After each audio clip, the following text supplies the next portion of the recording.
accepting to do this one-on-one session. I think it's a lot of people want to hear from you and hear what you have to say. I'm not going to do a summary of what happened on Mantra. I assume everybody in the room knows about it. So JP, let's jump right in. To kick it off, like, what's your message, first of all, to the community and people attending? This is your first public appearance since this happened. We were ironically together on stage in Paris 2-3 weeks ago, and then that weekend, the rest is history. So what's your message to the community, and we'll take it from there. I mean, first off, I just want to say thanks for the opportunity to come here and speak about the incident and really about what we're doing to take this forward. So obviously everyone know that it was a very tough time for our community, for our investors, for our partners, for our team. It's been, frankly, the hardest 2.5 weeks of my life. Our team is tired. We're working as hard as possible to rectify the situation, and we want to use this as an opportunity to turn the page and start a new chapter in Mantra's history. And we want to build that upon transparency, accountability, and actually just forward-looking how we're going to be rebuilding trust in the community and rebuilding trust in Mantra. So I think this is a really good platform and opportunity to talk about that. We've taken some steps and we're going to continue to take more, and I want to share that with everyone today. So tell us more, like, so how do you want to build more transparency, accountability with the community? Sure. So I mean, I think one of the biggest things that we saw in the wake of the whole incident was there was so much misinformation that was out there, right? And there's people saying that the team held 90% of the token supply. If, you just did a very quick look on Etherscan, you know that the token's been out for 5 years, and 90% of the tokens were already issued on Ethereum over the course of that history. But we actually put out a transparency report on the tokenomics 1 week prior to the whole incident happening, which kind of got glossed over, and I think it's fundamentally important that people understand that we've been committed to transparency through the entire history of Mantra. Mantra is a 5-year-old project, and we're going to continue to build for the next 5, 10, 15 years going forward. This is not our first rodeo. We've been down 95, 96, 7% before, and we're looking forward to kind of continue to build that up and have another comeback, frankly. In the days after the initial incident, we published a live transparency dashboard that shows all the token economic holdings. It shows all the different wallets, and obviously we would welcome the community to give us feedback on what other types of information that they want to see, whether that is exchange flows, whether it's bridging transactions.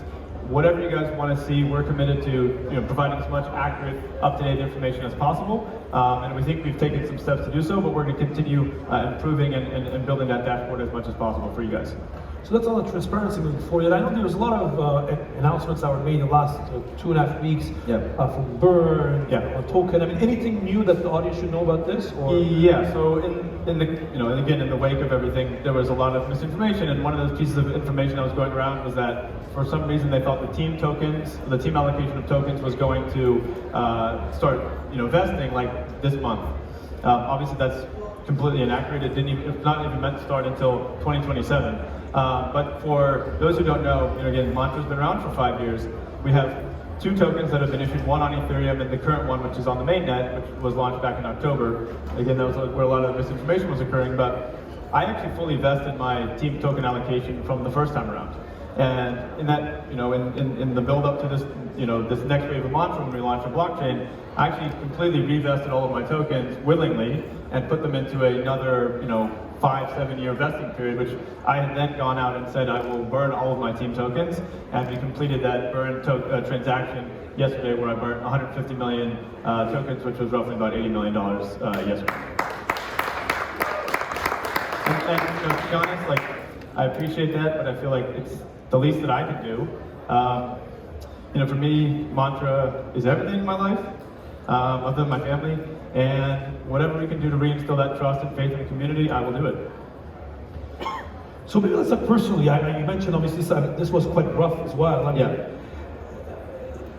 on a personal level, like of course this was quite difficult. Like, did it get any kind of dangerous, like hate, violence? I'm sure you got a lot of threats. And I mean, Twitter is crazy. Telegram is crazy. This is not, I've had lots of crazy messages and, death threats and whatever, but that's part of crypto, to be honest. And I think if you go out there and launch a token, you should be, understanding that that's part of the game. It's not the first time I've gotten it, and it won't be the last time. And, I think it's important for us and for me to really show that, the token holders, I feel it's my fiduciary responsibility to do what's right for them, and we will take whatever steps are necessary. And, that means that sometimes you're going to have to face a little bit of perceived danger. I've never felt like I was, in any physical danger, I guess. But I guess it is a possibility. But at the end of the day, we're committed to doing what's right, and we're committed to rebuilding the trust in the community here. So if that means facing the music and facing the noise a little bit, then so be it. I just want to bring it back to the events that happen. I mean, obviously, people using OM as collateral on the various exchanges. Yeah. If you had a message to other founders in the room, and obviously what happened to you guys, Sure. What's if there's a lesson on that particular element that you think people should know about? Unfortunately, it is just the fact that this could happen to any project in the industry. And, anyone who has the ability to go buy tokens on DEXs, SEXs, whatever, they can go do so with their money. And if there's products available that they can use leverage within the terms and conditions of the various platforms, they can do so. So, unfortunately, this happened to us in a time when where there was crazy liquidations that happened on a weekend that ended up really having this drastic price decrease. But frankly speaking, I think as an industry we need to continue to try to improve and mature and hold ourselves to a higher standard. So we're committed to working with our exchange partners. We're committed to working with various regulators and generally the broader industry to try to make this safer for our market participants. You can even say, like, in the TradFi world, they have circuit breakers, so these things don't happen. I'm not suggesting that. That's an industry-wide conversation, but I think these conversations need to be had about what can we do to make sure that these type of incidents and events don't happen again. Because at the end of the day, no one's benefiting from this. Yeah, nobody benefiting, and I know you guys published a kind of analysis on the events.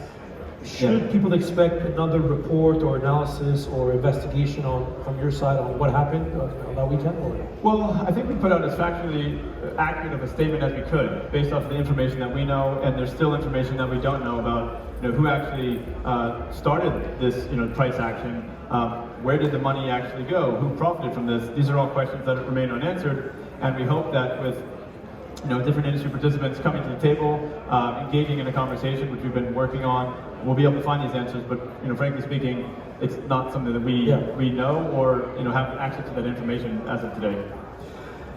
The other thing to think about, GP, is obviously from a business perspective, right? If there's anybody who wants to build, let's say on an RWA perspective, they have a choice between different chains, right? Yeah. And one of them is to look at Mantra. There's obviously not a lot of noise, there's a lot of when everything happened. How do you want to overcome this? How do you want to go to these projects and say, hey, come and build a Mantra despite everything going on, because we believe it's X, Y, Z, this is better? Or you think the dust needs to settle, there's an inherent element of time? I mean, the dust does need to settle, right?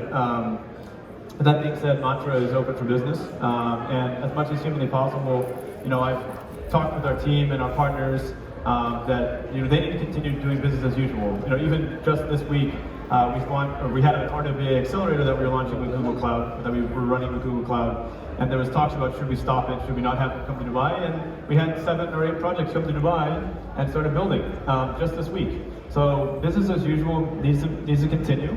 We're going to continue working with our existing partners. Honestly, we've had new partners who've come in the wake, and we're looking forward to announcing some really exciting stuff with them in the coming weeks as well. It's been honestly humbling, but I feel very blessed that we've had people who've come to the table and said we're going to double down on Mantra, we're going to double down on the team, and even people who haven't even started working for us yet. Obviously this could be rattling for them, and we haven't had anyone who said, hey, I want to go away. I want to continue working and building with you guys. So that's been really reassuring, and I think that just goes to show the strength of our team and our community and our investors. Mantra is still here, and we're going to continue building. JP, I think both of you and I have been in the crypto space for many years, and we've seen many tokens over the years have booms, busts. Some of them have disappeared, some made comebacks. Yeah. In your case, what I think is very different, you guys were regulated. Yep. So how did that, we're all in Dubai actually, and you guys have a license here in Dubai. How did that interaction happen? You mentioned partners before, but how did it go with the regulator, and how did that play a role in this whole series of events? I feel we feel very fortunate that we were the first DeFi license recipient from VAR earlier this year, and we were on stage in Paris, right before this happened, talking with the regulator, with Matt, about the special licensing and what we're going to do with it, and obviously that means that we have a special responsibility to transparency, to a commitment to do things the right way, and it was one of the very first calls that we had when the incident was going down. So we've maintained an open dialogue, and we'll continue to maintain an open dialogue with regulators and anyone who has questions about what's going on, because we feel like there's nothing for us to hide. The team, the project, our investors did nothing wrong, and we're going to continue to build going forward. And again, understand that this was a traumatic event for our community and a traumatic event for a lot of people. But the only way we can make this better is by continuing to push forward, and that's what we're going to do. And what's been the impact on the team? Because obviously people have tokens, and obviously people have lost a lot of value. Yeah. How do you intend as CEO to continue motivating your team despite everything that happened? Sometimes when you're at war, you see who wants to be fighting in the trenches with you, and fortunately, we feel like we're in a wartime right now. I feel like that's when I'm at my best, to be completely honest. It's been amazing to see the hard work that the team's been putting in, the doubling down on commitment, and not flinching at all, to be honest. And that doesn't mean that this is a time for everyone, right? We're in the trenches right now. This is not going to be easy. It's going to be a long fight. But myself, the senior leaders of the team, our investors, our major partners are all committed to continue to push forward.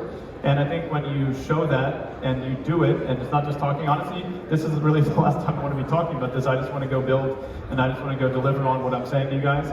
And hopefully when we come back here in Singapore, we can do this again, and you'll see the actions speak a lot louder than words. So for you today is like a time you want to turn the page. You want to put this behind. This is like a post fight with your girlfriend, and you're like, hey, this is we put things behind us, basically. Yeah, pretty much. I mean, this needs to be the next leaf for us in the next chapter in our book.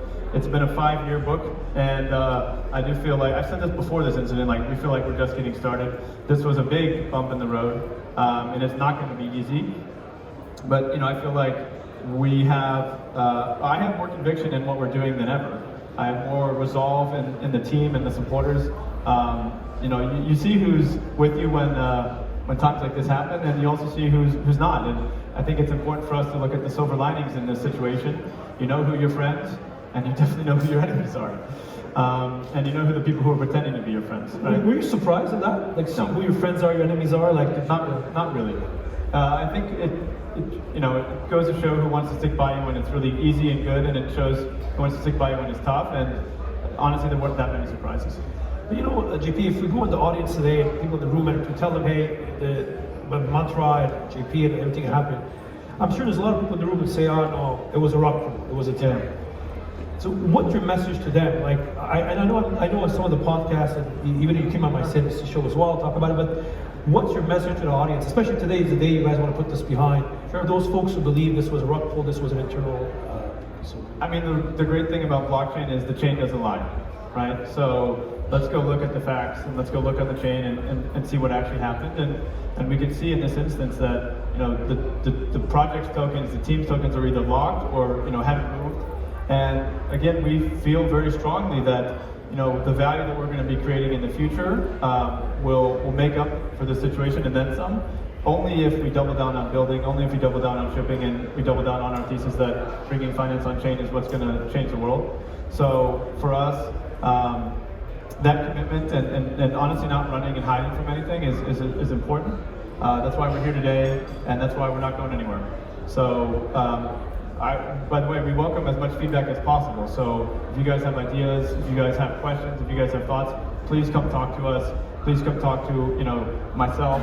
I'm pretty active on Twitter. You can find me on Telegram. I answer DMs all the time. And we're here to put this behind us and keep building, like I said. It's interesting when the incident happened, it went public pretty quickly. It went on podcast. Same thing we saw with Bybit, with Ben, went public very quickly on it. Was that your decision or your team, or how did you decide that it was going to come out very quickly? From my perspective, it was the only thing you could do, right? Like, there wasn't even a thought that this was something we should not be going out and facing head on. And I do feel that because of that quick action, because of getting on God knows how many podcasts and videos and CoffeeZilla and all these interviews that were trying to skewer me, to be completely honest, that helped at least show that the team is not running from this and we're going to continue building. So that at least started to get that question out of some people's minds, right? We still have a lot of work to do. We're fully committed to do that, and we're going to do it as long as it takes. So there was no other option in my mind that you just have to deal with the situation. It's a shitty, horrendous situation for everyone, but we're committed to moving forward, and we appreciate anyone who's going to support us in that journey. And other element on this aspect, I mean, you mentioned you want to create transparency, accountability. Yeah. You know, when I look at it, not to be a bit, skeptic on it, but obviously you create all those transparency reports and everything, a lot of information on chain. But here you can argue the cause of the problem was nothing to do with transparency. It was actually how tokens were being used as collateral on the exchanges, and it's more a trading element and how much was in free float than actually, as much transparency you provide, this would have not even probably solved the issue. I agree with that. I mean, I guess it's important for us to, again, focus on transparency, which will instill trust. You know, continue shipping and delivering, which will build substance, or continue building substance. And actually, one of the things that people didn't even know is we launched our, EVM testnet. So we have a Cosmos SDK chain with Cosmosm, where we launched our EVM testnet a few weeks ago. We just haven't even talked about it yet. So we're going to continue to build on top of that. The chain didn't, go down at all during this incident. So there's some technical resilience that was built up. And at the end of the day, we need to commit to diversifying our holder base as much as humanly possible, and that's only going to come through building and shipping real products that people use. So for us, that's an important thing, and again, this could happen to any project, and we hope it never happens again, frankly. If we had to be the guinea pig for this horrendous incident to happen, so be it, but let's work towards, as an industry, to make sure that this doesn't happen again, full stop. And that's the way you're looking at it, right? I mean, from your perspective, you see this like it could have happened to other tokens as well. It's a bit like when Bybit got hacked, anybody could have got hacked, or USDC got depegged. It was the bank, it was not the circle's fault. In your case, the way you look at it, this is just the way it was designed. It's an unfortunate reality of the situation that, there's excess amounts of leverage that was able to be taken, or significant amounts of leverage, maybe not excess, significant amounts of leverage that was able to be taken, and liquidations occurred in a way that caused this, this harmful action. But if you look at many, if not all, of the really major projects that we've seen out there, Bitcoin, Ethereum, Solana, they've all had significant ups and significant downs. So we do see this as our Solana at $8 moment, and we're going to do everything we can to bring it back. So let's say, JP, we're together at Token2049 in Singapore in a couple of months. I hope so. Where do you want Mantra to be by then? That's a good question. I mean, I want everyone to see that we did what we said we were going to do on stage today, right? We committed to being transparent, and we've done everything we can to show what we're doing and to give everyone as much of a clear picture about the business, the project, the tokenomics, the governance. We want to have new inputs on governance, so we're going to be adding, actually we're going to be further decentralizing the network. We're going to be decommissioning a bunch of the foundation nodes and expanding the network significantly during this period of time. We're going to be bringing on new external council and board members during this period of time. So we're committed to governance, we're committed to shipping, and token price aside, we're heads down building, and I hope you guys will see that. Actually, I know you guys will see that.